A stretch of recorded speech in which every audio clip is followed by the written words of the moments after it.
J'avais envie de faire une ambiance un peu festive pour la réouverture des salles.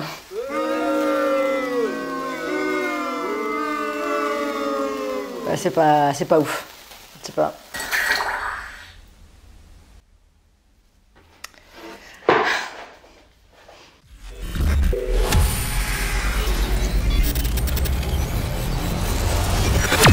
Bonjour à tous et bienvenue dans cette nouvelle vidéo. Ça y est, enfin les salles de cinéma réouvrent. On va pouvoir découvrir dans les prochaines semaines de nombreux films qui sortent ou qui ressortent en salle. Aujourd'hui, je vais vous parler de 4 d'entre eux. Je vais vous parler de Mandibule de Quentin Dupieux. Je vais vous parler de ADN de Mai Wen, d'un premier long métrage qui s'appelle Le Dernier Voyage de Romain Guiraud, qui est excellent, que j'ai beaucoup aimé, et de Drunk de Thomas Vinterberg qui ressort en salle. Précision, ne vous inquiétez pas du fait que j'ai des bleus sur les bras. C'est juste qu'on vient de sortir d'un tournage de court-métrage particulièrement mouvementé avec les autres gardiens. Donc voilà, d'où le fait que j'ai quelques blessures. On a hâte de vous montrer tout ça. On commence tout de suite avec Mandibule de Quentin Dupieux. Alors, autant Le Daim, son précédent long métrage, m'avait beaucoup enthousiasmé, autant clairement Mandibule m'a laissé assez froide. Après, s'il y a vraiment quelque chose qu'il faut reconnaître à Quentin Dupieux, c'est sa capacité à trouver à chaque film un concept toujours particulièrement original et particulièrement absurde. Dans Réalité, Alain Chabat était en quête du meilleur gémissement du monde. Dans Rubber, on avait affaire à un pneu tueur. Dans Le Daim, c'était un manteau qui parlait. Et donc, eh bien, dans Mandibule, un duo d'amis pas très futés tente d'apprivoiser en tout cas une mouche géante. C'est un peu dégueu, mais je dois reconnaître que la mouche est attachante. La mouche est attachante quand même, faut le dire. Alors Dupieux aime bien appuyer sa narration sur des duos. C'est un schéma que l'on a souvent retrouvé dans son cinéma, que l'on a trouvé dans Steak, dans Wrong Cops, dans Le Daim. Sauf que dans Mandibule, et c'est ça à mon sens qui fait que le film ne fonctionne pas très bien, dans Mandibule, eh bien, le duo, c'est Grégoire Ludig et David Marsay.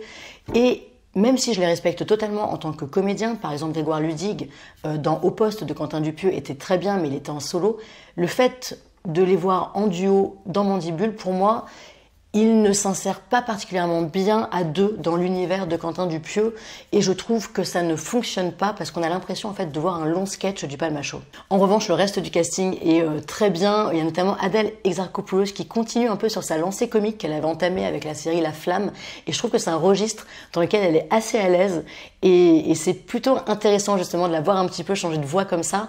Au final, l'impression pour moi qui se dégage de Mandibule, eh bien c'est celle d'un film qui est moins poétique, moins inspiré que les précédents Quentin Dupieux. Après, bien sûr, vous passerez quand même un bon moment devant ce film, malgré son étalonnage un petit peu douloureux. On continue avec Le Dernier Voyage. C'est le premier long métrage de Romain Guiraud, un réalisateur. J'en mets déjà ma main à couper. Enfin, ceux qui restent de mon bras. J'en mets déjà ma main à couper que c'est un réalisateur à suivre parce qu'il va faire de très belles choses, je pense, dans les prochaines années. Le Dernier Voyage, c'est un film non pas post-apocalyptique, mais pré-apocalyptique, puisque eh bien, l'histoire se déroule dans un futur proche, au moment où la Terre s'apprête à entrer en collision avec la Lune. Et le seul moyen, la seule personne qui pourrait empêcher cela, c'est un astronaute qui s'appelle Paul W.R., sauf que cet astronaute a pris la fuite, il a fui sa mission. La première chose intéressante dans ce film, c'est justement que le vrai sujet du film, ça n'est pas comment une personne va sauver l'humanité, ce qui est en soi un scénario assez banal. Non, le vrai sujet du film, c'est la remise en question justement du héros qui fuit sa propre mission. Alors c'est un film qui est bardé de références à Mad Max, à Blade Runner, à Léon également, puisque le héros va rencontrer une jeune orpheline au cours de sa fuite. Mais c'est aussi un film qui parvient à assumer ses références, à s'en affranchir et à créer son propre univers, et ce de façon assez ludique. J'ai trouvé que ce dernier voyage était vraiment un plaisir visuel de chaque instant, et pour une première réal, je trouve ça très audacieux d'aller vers le cinéma de genre. D'autant plus quand on fait un film français avec des fonds français. Les seconds rôles sont d'un charisme absolu. Il y a notamment Lia Oussadi Le Serre, qui est la révélation du film à seulement 12 ans. Il y a également Paul Ami, qui est un comédien qui cultive toujours une sorte de décalage comme ça dans son jeu, qui a un phrasé très particulier et qui est encore depuis quelques années cantonné à des seconds rôles, mais je pense qu'il ne va pas tarder à obtenir le premier rôle qu'il mérite. Alors le film après use et abuse un petit peu de la playlist dans le sens où il essaye en permanence d'opérer un décalage entre la musique utilisée et l'action qui est filmée. Alors ce procédé en lui-même, il n'est pas spécialement original, hein. Quentin Tarantino le fait souvent, c'est quelque chose qu'on retrouve aussi dans le cinéma de Xavier Dolan. Côté hexagonal, c'est quelque chose qu'on retrouve beaucoup chez Romain Gavras, notamment dans Le Monde est à toi, son dernier film.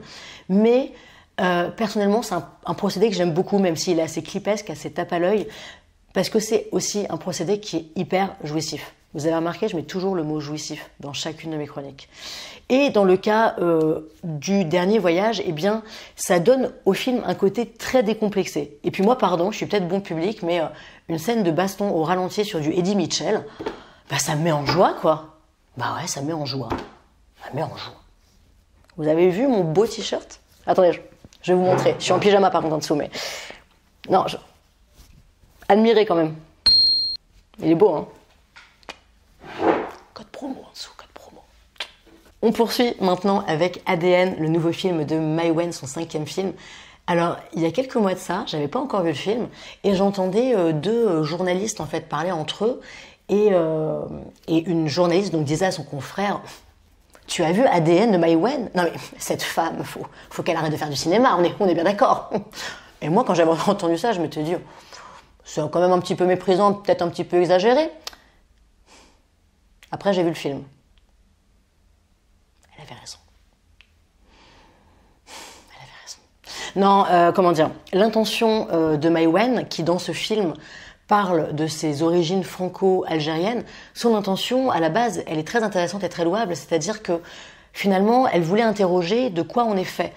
Qu'est-ce qui est génétique, qu'est-ce qui est culturel, qu'est-ce qui est inné dans notre personnalité et qu'est-ce qui est construit, qu'est-ce qui est amené par notre famille, par nos racines. Donc ça, c'est tout à fait intéressant. Sauf que cette famille de cinéma qu'elle se crée dans ce film, puisqu'elle joue le rôle principal du film, encore une fois, eh bien cette famille, on n'y croit pas du tout. Et puis, faire des films sur soi-même, être le propre matériau de son film, ça a toujours été la patte de Mai Wen.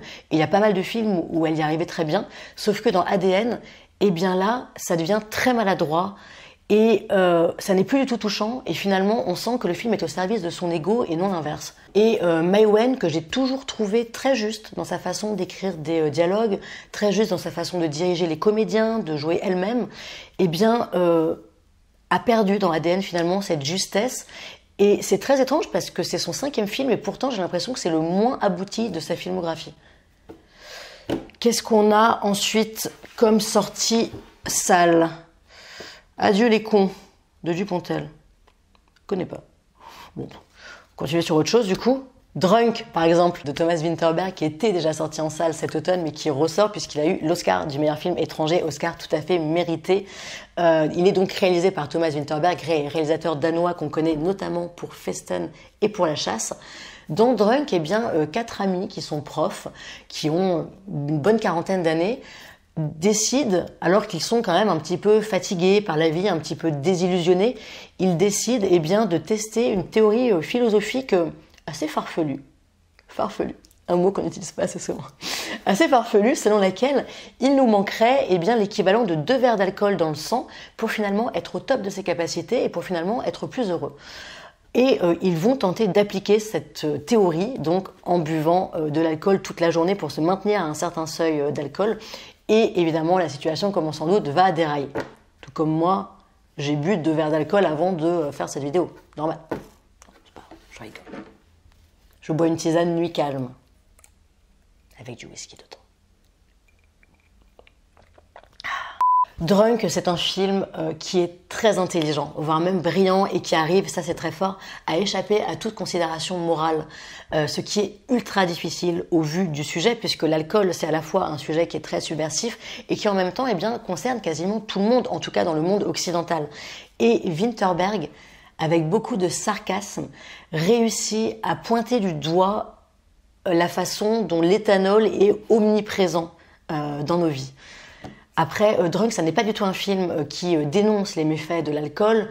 C'est plus un film en fait qui réfléchit sur la fragilité de l'être humain et sur notre recherche permanente d'intensité dans la vie qui peut parfois nous amener à nous faire du mal finalement. Alors bien sûr, le film est magnifiquement interprété, notamment par Mads Mikkelsen qui joue le premier rôle. Et on peut voir son personnage un petit peu comme une sorte d'alter ego finalement de Thomas Vinterberg. Je m'explique, dans le sens où Thomas Vinterberg a aujourd'hui 50 ans et on l'a connu en 95, alors qu'il n'avait que 25 ans, lorsqu'il a créé le Dogme 95 avec 3 autres de ses amis cinéastes danois, dont Lars von Trier. Et donc il formait comme ça une bande de 4 amis cinéastes qui étaient poussés par les mêmes idéaux, par les mêmes envies de cinéma finalement, un peu comme les 4 amis dans Drunk, un peu comme si c'était ces 4 personnes qui avaient vieilli, puisque dans Drunk, il est beaucoup question de la perte des idéaux, du fait de prendre de l'âge et de perdre ses illusions en même temps. Et il est aussi question de l'amitié qui demeure et de la façon dont elle va évoluer aussi avec l'âge. Et pour finir, Drunk, je pense, propose la plus belle scène finale qui m'a été donnée de voir depuis des années.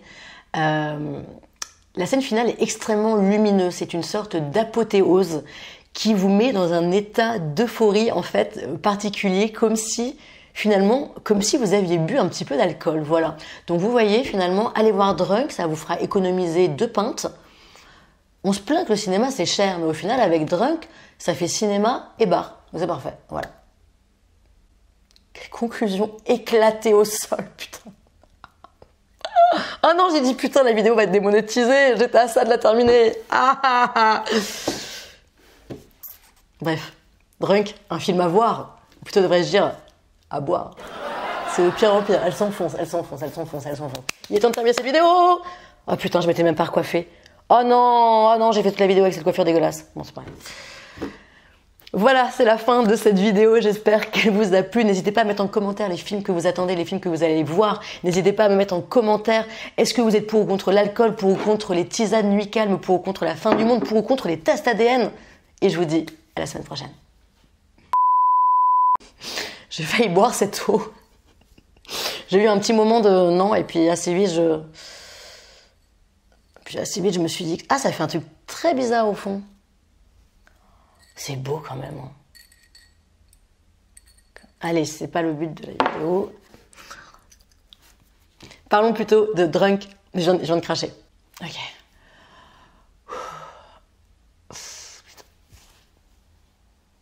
Ah, sa mère la pute. Mais comme il a eu l'Oscar du meilleur film étranger, hein, très normal. Oh, pire en pire saison là. Il me faut des vues sur cette vidéo parce qu'il faut que je paye une manucure. Là, c'est plus possible. Elle est plus possible du tout.